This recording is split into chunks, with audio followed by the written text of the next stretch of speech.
That's right, yeah. Okay, very good. Okay, we're ready to get started then, Phil. Go ahead. Okay. Thank you very much. I appreciate the introduction, and I see um, that Mark and I are in sync here. He's updated, he put my first slide right up there. This is a view of our greenhouse. I thought I pretty much covered my career path, like how I ended up in organic farming. I think I would like to go, if you could hit the next slide there, Mark. Uh, our, our symbol, our logo is a ladybug. That was my youngest daughter's favorite bug when she was growing up. So I thought it was perfect. And I read a book by E.O. Wilson by the title of Biophilia. It means the love that humans have for the other forms of life. So in starting my LTD, my business, I thought that was a perfect name for an organic farm. So the ladybug is our logo, and the love of all life is our name. Why did we get into organic?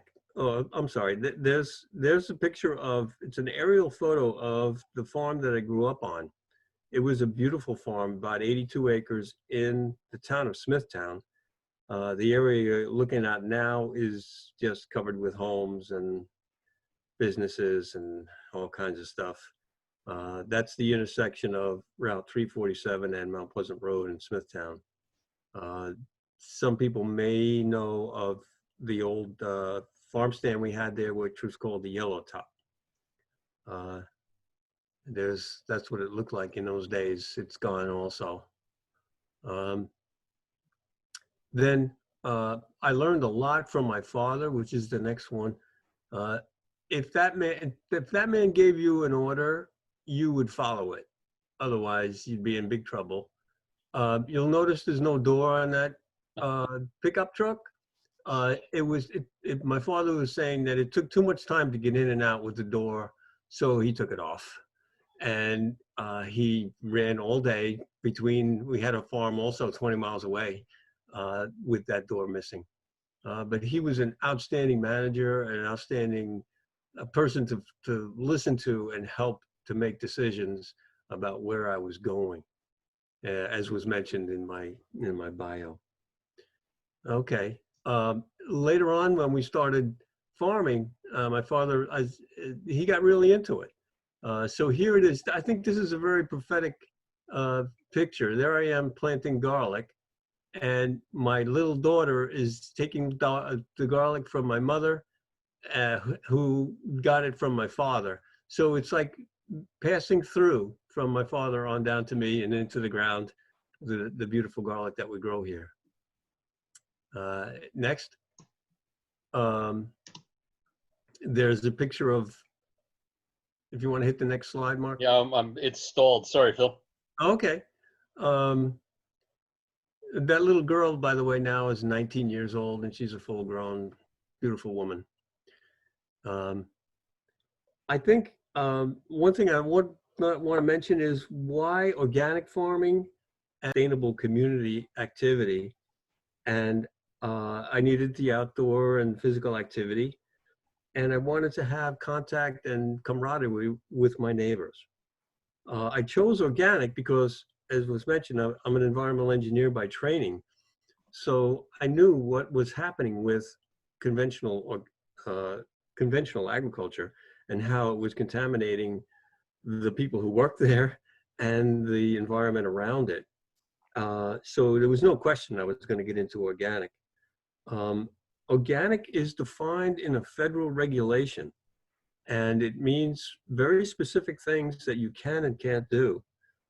If someone claims that they're organic, they need to show you or be able to demonstrate that they have an organic certificate from a certified organization.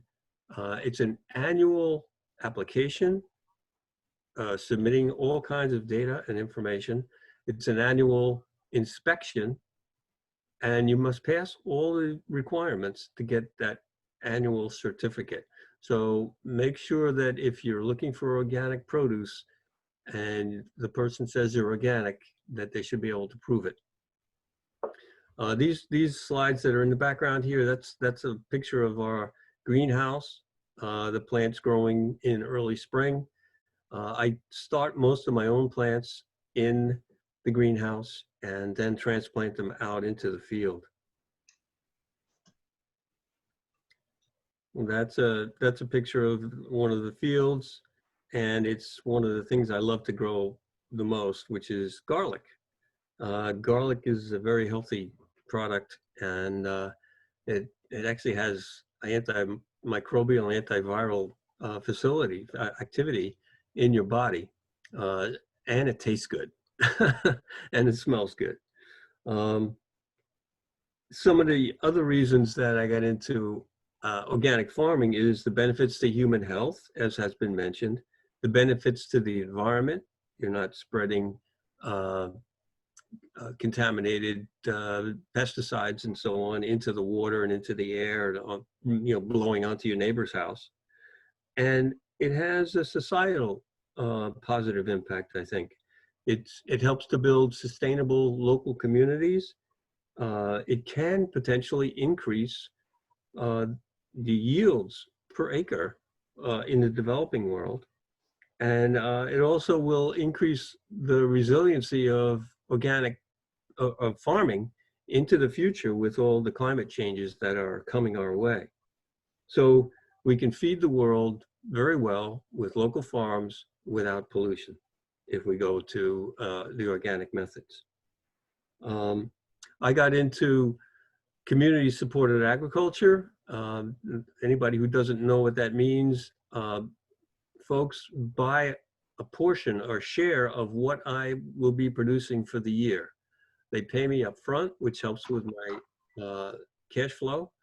And then my responsibility is to provide produce on a weekly basis, in my case for 20 weeks throughout the growing season, one pickup per week of whatever I have been successful in producing. That's why I feel a little pressurized today. I'm in my CSA season, and I've got to produce bags of produce for my customers starting tomorrow morning.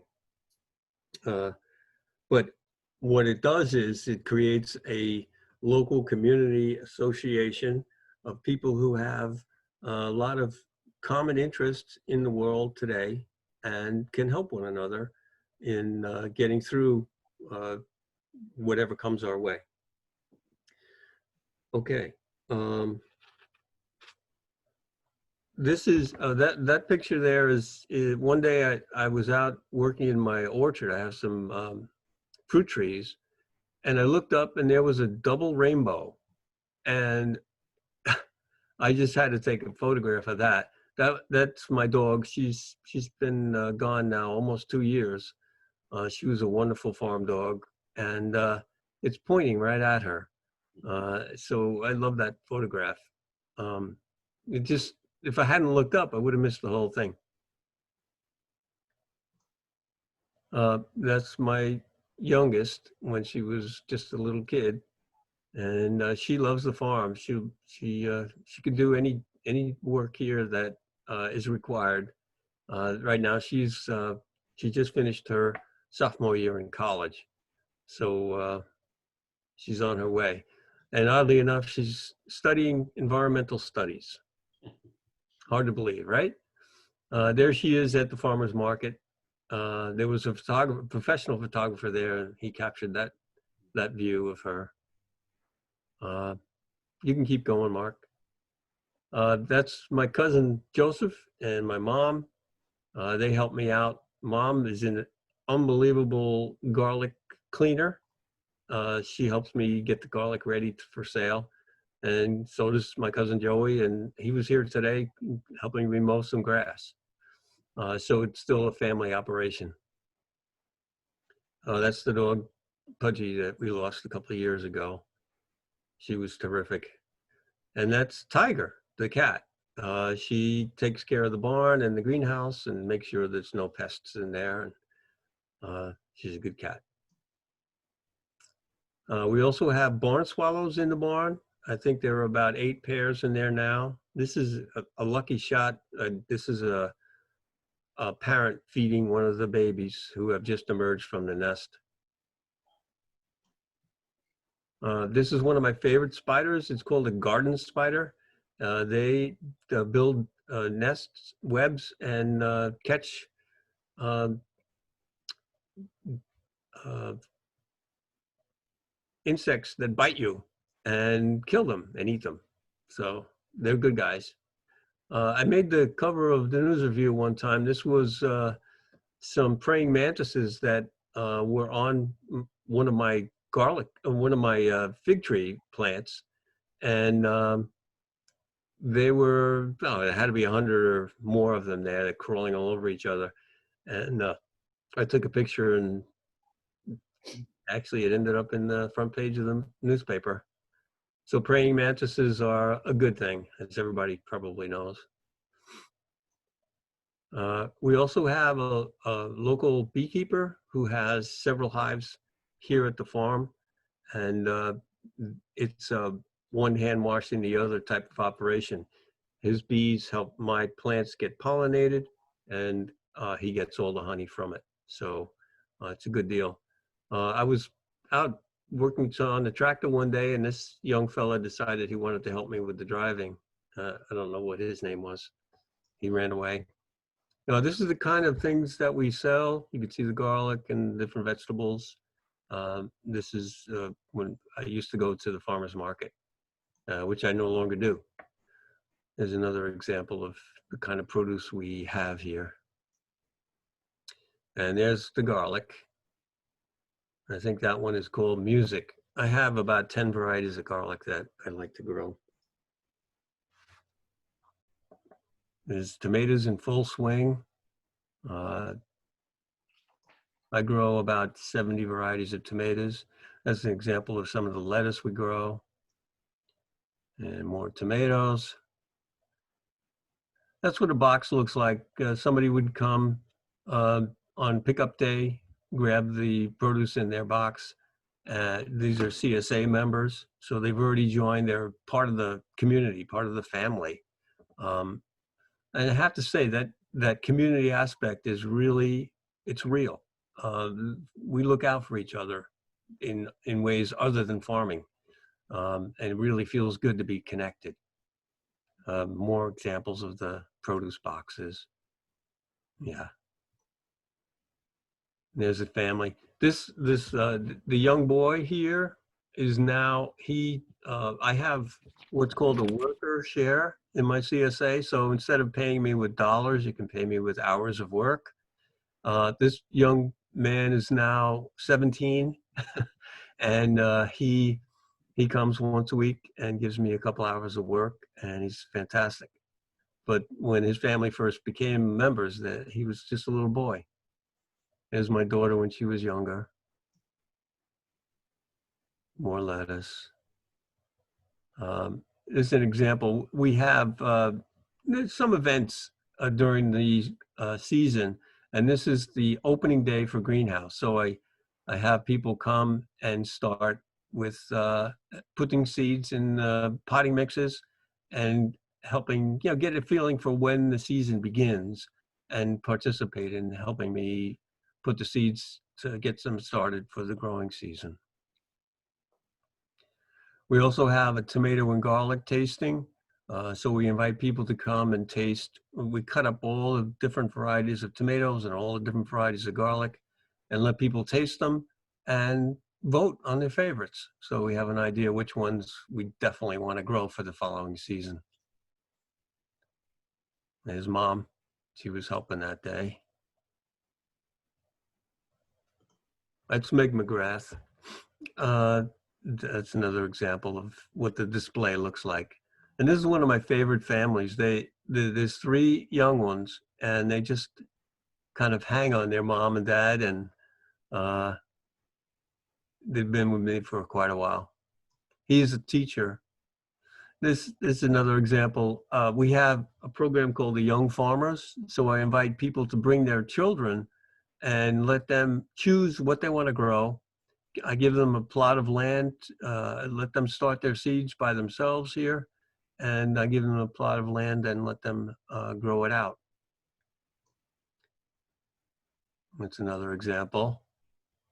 And that's what they each have a 10 by 10 piece of land, and they grow what they want. And that's what it looks like when everything is grown up. It was so beautiful that year. And then the kids, there's nothing like seeing an expression on a little boy's face when he's taking something he grew, he's taking it home to feed his family. I think that's an important thing for us to help kids experience. One year, for a few years, we had someone here that grew chicks, and so I took a picture of those. She's got her own place now. That's what the farm looks like before garlic planting. We plant buckwheat and let that go. The bees love it. And then we plow that under and plant garlic on it. Here's an example of what some of the fields look like. There's somebody who is helping me transplanting things that were grown in a greenhouse, and now they're being planted outside. That's garlic planting. That's cabbage, I believe. Tomatoes, very important. And that's the family I told you about. The kids' names start with T and T, so they're called the TNT crew. And I think that's it. I'd be happy to answer any questions, or I think I've run out of time.